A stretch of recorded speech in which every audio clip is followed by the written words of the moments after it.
You and we have a generational bias. For most of us, it's unconscious, but I'm going to have all of us experience it in real time right now.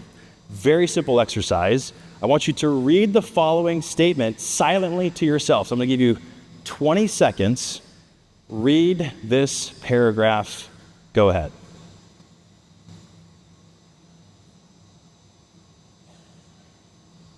What is it? What's going on in our brains that's allowing us to read this?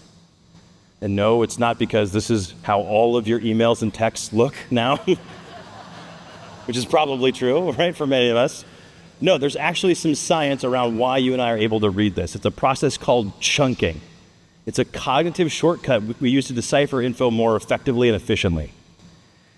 And it's an editing process where we're using pattern recognition, prior knowledge, and experience to make words fit into our expectations and projections. This has been a wildly helpful mechanism for you and I to survive for all these years.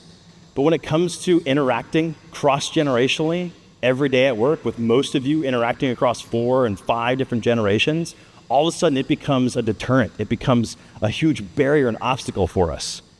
And this is why we tend to fall into favoritism, right? That's a big thing you and I fall into, because we tend to lean into the folks around us that look like us, that are the same age as us, because of this very thing. So we have to figure out how to get over this. And I love to point to the wonderful quote by Abraham Lincoln, he understood this well, and here's what he said.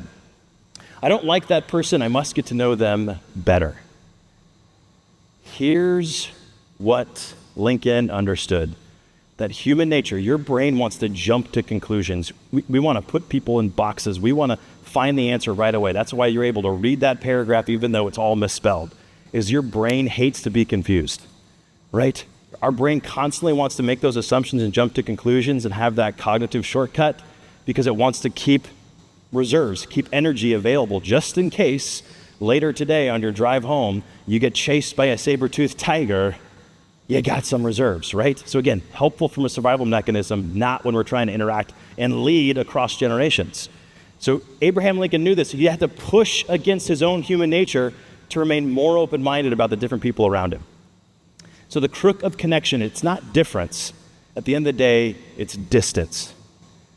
It's when we choose not to intentionally take a step forward to understand that generation that we lead. And so we have to be aware of this because it's running counter to our leadership influence. So the Be Connected practice that we should be considering here is to trade certainty for curiosity. We have to mindfully make that trade on a daily basis. And again, where this intersects, Baycare, is your leadership competency around emotional intelligence. We've got to be attuned to the folks around us and choose curiosity over certainty. Because your brain's going to want certainty. Your brain's going to want to jump to conclusions as fast as it can. And we've got to remain more open-minded.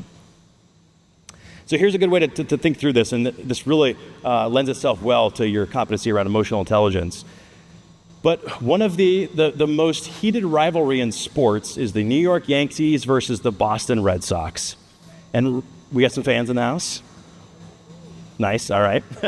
And so they were trying to figure out, researchers were recently trying to figure out, how do we actually get these people to connect, right?